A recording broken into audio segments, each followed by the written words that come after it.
pemirsa, bertemu lagi bersama saya Boro Naga. Apa kabarnya semua pemirsa pada hari ini?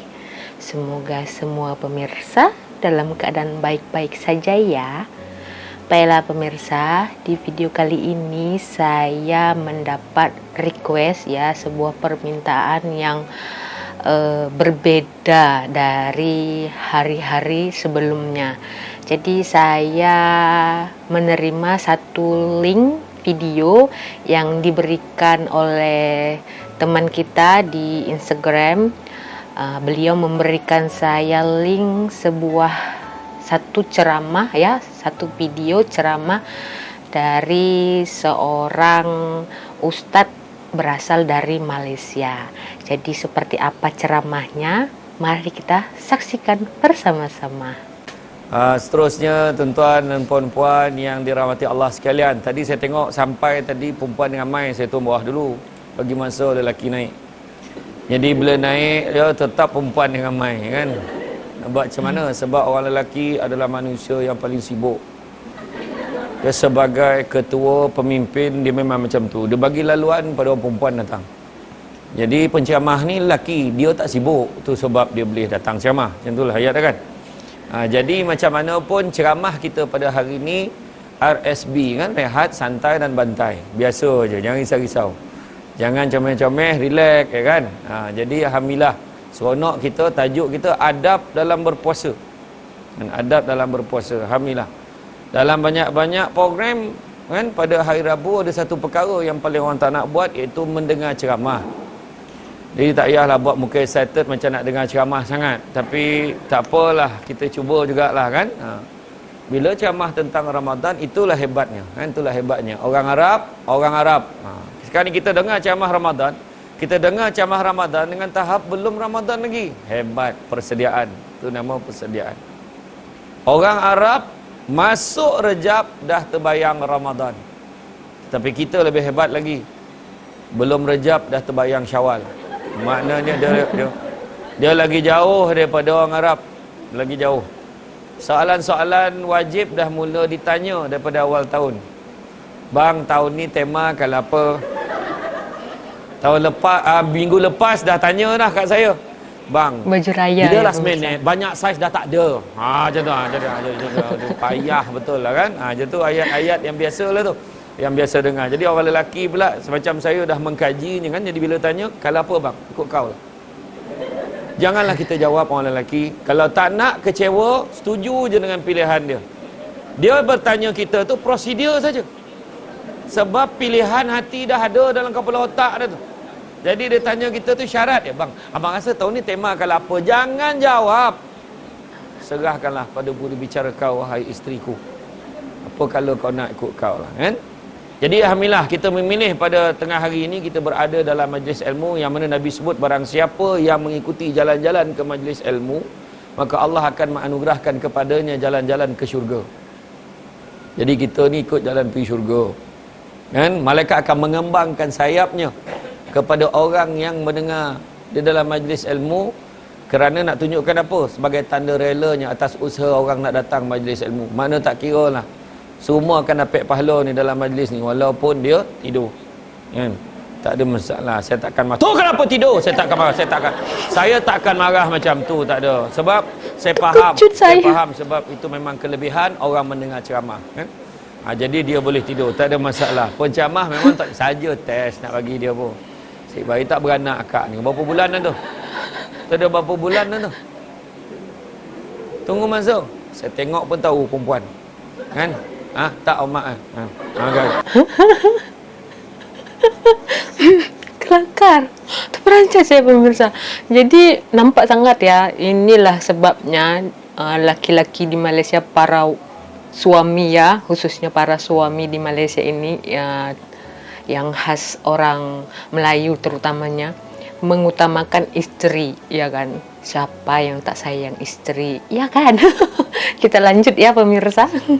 Jadi makna kata, jadi dalam kita cerita, jadi dalam cerita Ramadan, Allah Ta'ala sebut di dalam surah Al-Baqarah ayat 183, Ya ayyuhallazina amanu kutiba alaikumusiyam kama kutiba 'alal ladzina min qablikum la'allakum tattaqun. Sadaqallahul azim.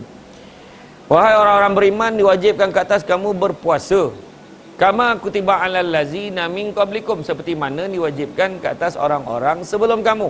La'allakum tattaqun, mudah-mudahan kamu bertakwa. Kenapa sebut mudah-mudahan? Sebab belum confirm lagi orang yang berpuasa itu bertakwa. Dia puasa-puasa tapi benda tak elok semua buat juga.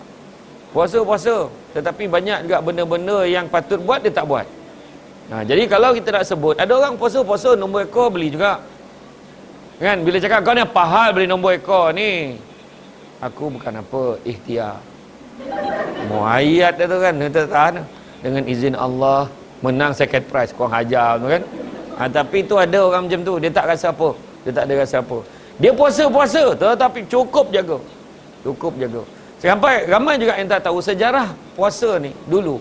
Zaman Nabi dulu mula-mula puasa macam mana? Mula-mula puasa ni adalah daripada lepas maghrib sampai isyak.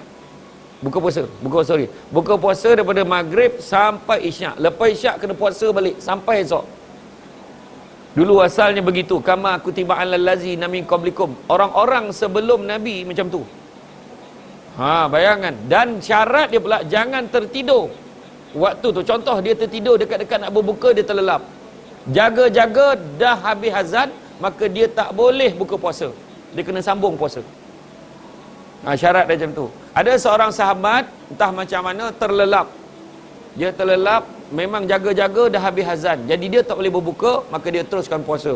Esok tu dia bekerja di ladang tamar, langsung pensan. Sebab tak larat. Lepas pada itulah turun ayat seterusnya, ayat 184 tu pula, ayat seterusnya pula memberitahu macam mana puasa, macam mana kita puasa pada hari ini. Jadi syukurlah kita tu okey tu. Kan? Jadi kalau kita tengok negara-negara Amerika Selatan untung. Sebab mereka berpuasa sekejap je, dalam 9 jam. Tak sampai berniaga bazar Ramadan tu. Tiba-tiba dah nak berbuka kan. Jadi macam tu lah kan. Jadi apa kata kita buat lawatan sambil belajar kat sana. Kan? Tak payahlah puasa lama sangat kan. Ada negara tu 3 jam je malam. Bayangkan, kejap dah sahur, baru buka dah sahur. Macam mana? Kan? Jadi itu pun ramai yang tak nak pergi pada bulan puasa. Negara kita Malaysia sedang elok. Cuma bila sebut tentang adab tu, kita cerita tu, ada 3 jenis orang berpuasa. Satu puasa umum, kedua puasa khusus, ketiga puasa khususul khusus. Puasa umum standard budak darjah 5, darjah 4. Setakat puasa semata-mata dan menahan diri pada makan dan minum dan perkara-perkara yang membatalkan puasa. Tu dia cukup jaga. Itu standard budak darjah 5. Nampak tak? Dia budak darjah 5 pun sekarang puasa semayang. Ni dia tak semayang tak apa, puasa semata-mata. Cukup jaga. Lubang hidung ni jangan korek, jangan main-main. Tiap-tiap tahun tanya penceramah soalan yang sama, mengharapkan jawapan yang berbeza. Itu masalah. Korek tak hidung batal lah, kata hidung batal lah kan. Boleh ke tak boleh korek? Boleh. Dengan satu syarat, niat nak apa? Nak bersihin saja. Jadi tu hari saya ada cerita kan pemirsa. Saya dulu waktu saya tinggal di rumah makcik saya yang kahwin dengan orang Aceh tu, saya ada puasa lah. Saya belajar puasa tapi tak sampai lah 1 hari, setengah hari je. Tapi itulah agaknya puasa saya tu yang nomor 1 lah ya kan. Yang apa, untuk darjah 5 kan, yang saya tahu menahan nafsu makan dan lapar dan haus. Kita lanjut ya pemirsa. Dengan satu syarat, niat nak apa? Nak bersihin saja. Budak tu dah lah selemo. Tahu selsemo? Selemo tak faham. Slimer. Selemo, ya Allah, bawa korak-korak hidung kan. Kan? Anak ni, jangan. Bapak pula, jangan. Kau puasa kan? Jangan. Tersumbat. Pakai lubang hidung sebelah lagi. Bapak punya jago tu. Bab bulan puasa jangan main-main. Lepas tu budak tu pun terlelap dah. Berdasing tu tadi mengalir lah ke bawah ni. Dah belah sini pula berkorak. Nyata tu. Jangan. Tak bernapas. Jangan. Kau bernapas pakai mulut kau. Macam ikan benda tu. Macam tu Kesian. Masalah berjurai tau. Dia bukan berkorak tau. Melambai lah mana tu. Macam tu. Sikit lagi nak sampai ke bibir. Bayangkan. Kalau dia geram dikunyah kan langsung batal. Ya main. Apa teruk sangat orang puasa. Image. Dia pergilah bazar Ramadan petang tu. Macam mana nak selera tengok.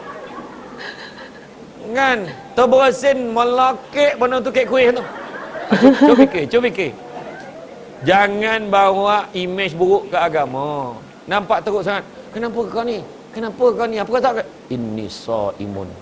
Kenapa hidung macam tu? Sesungguhnya aku berpuasa. Janganlah teruk benar. Setakat nak bersihkan tak ada masalah. Jangan sampai masuk jari sampai hilang mata hitam. Punya seronok lah kan tu kan. Yang tu tak boleh. Faham? Tu faham lah sendiri. Ya? Tapi dia tak semayang. Dia tak mengaji, dia tak ibadah, apa pun tak ada. Setakat puasa je lah siang. Rugilah dia. Yang kedua. Nama yang kedua, puasa khusus. Dia menahan diri daripada makan dan minum. Perkara-perkara yang membatalkan puasa. Yang mengurangkan pahala puasa pun dia tak buat. Tak mengumpat. Dia tak tengok TV drama asalkan dia bahagia. Tak tengok. Jangan benci cintaku, kekasih paksa rela. Kan? Macam tu lah. Saya tak tengok. Tapi dalam drama, jangan benci cintaku. Kesian Husna. Tak, walaupun saya tak tengok. Saya tahu. Saya tahu watak tu kena kutuk dalam Facebook. Kan? Dia berlakon, kau marah. Kenapa? Ya Allah, tak jadi kerja. Nak pula sanggup buka puasa tu depan TV nak tengok drama. Dah lah, dah. Cukup. Kan? Kita ni yang kedua kurang kepala puasa. Apa lagi? Tengok drama Korea. Tak terdaya. Tak payahlah. Sebabkan menghormati bulan Ramadan, semua drama-drama Korea akan menyiapkan pelakon yang bertudung labuh saja. Tak ada. Janganlah bohong. Tak ada. Kan? Saya memang tak gemar tengok drama Melayu ni. Drama Melayu ni saya pantang tu, malih tu kan apa? Tengah syok tengok. Nak ditampar bersambung. Aku tang bersambung tu, aku malih tu. Itu yang korang datang kerja pagi bincang. Kau rasa penampar dia sampai tak? Berbincang lah tu, masalah tu. Kan? Tu isu dia. Kan? Jadi dia tak tengok. Sebab apa? Tengok ada adegan-adegan yang tak senonoh. Pakaian-pakaian yang tak baik. Itulah tu. Kan? Lagi satu pergi bazar Ramadan. Bukan saya halang pergi bazar Ramadan. Kita kena faham. Kita bulan Ramadan ni kita nak kontrol nafsu kita. Ya? Jadi jagalah baik-baik. Mudah-mudahan kita jumpa lagi di lain masa. Minta maaf salah silap. Saya stop dulu ya pemirsa, sebab ceramah ni panjang durasi dia. Dari sini, dari video ni, saya dapat belajar kalau puasa itu harus menjaga segala hawa nafsu. Dari hawa nafsu lapar kan, dahaga, dan juga menjaga mulut kita agar tidak berkata yang tak baik tentang orang kan.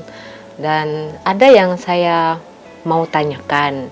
Nah, kalau tadi Ustadz debat ini sudah menjelaskan soal seseorang itu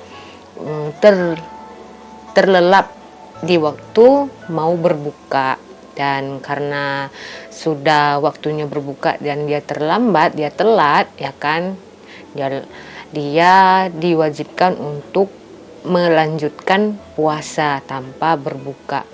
Saya mau tanya satu soalan nih pemirsa. Kalau macam sahur tuh kan biasa orang sebelum pukul 6 tuh dah tak boleh makan minum selepas pukul 6. Maksudnya kalau azan subuh tuh berkumandang tuh dah tak boleh makan dan tak boleh minum kan, kalau saya tak silap. Kalaulah seseorang tuh terlepas sahur kan, tak bangun time sahur tuh, jadi tak makan tak minum, apakah diperbolehkan berpuasa dalam satu hari tuh pemirsa? Sebab dia tuh tak makan tak minum kan, apa puasanya juga diterima macam itu pertanyaan saya pemirsa.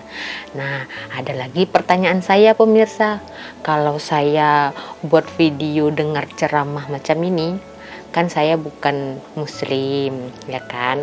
Nah, apakah salah pemirsa ya kan? Nah, tolong dijawab ya pemirsa. Oke, jadi itulah di video kali ini, cukup saya dapat ilmu yang banyak ya kan. Nah, semoga kedepannya lagi saya akan dapat ilmu lagi lah kan. Jadi bagaimana pendapat pemirsa tentang video ceramah Ustadz dari Malaysia nih? Kelakar, dalam berkelakar tuh, dalam gurauan itu ada ilmu yang diberikan, memang bagus sekali. Nah, jadi begitu saja ya pemirsa di video kali ini. Kalau ada pemirsa yang saya lanjutkan lagi part kedua soal ceramah ini, boleh komentar di kolom komentar. Kita berjumpa lagi di video selanjutnya. Selamat menunaikan ibadah puasa buat semua pemirsa yang beragama Islam. Saya Borunaga, terima kasih. Bye-bye.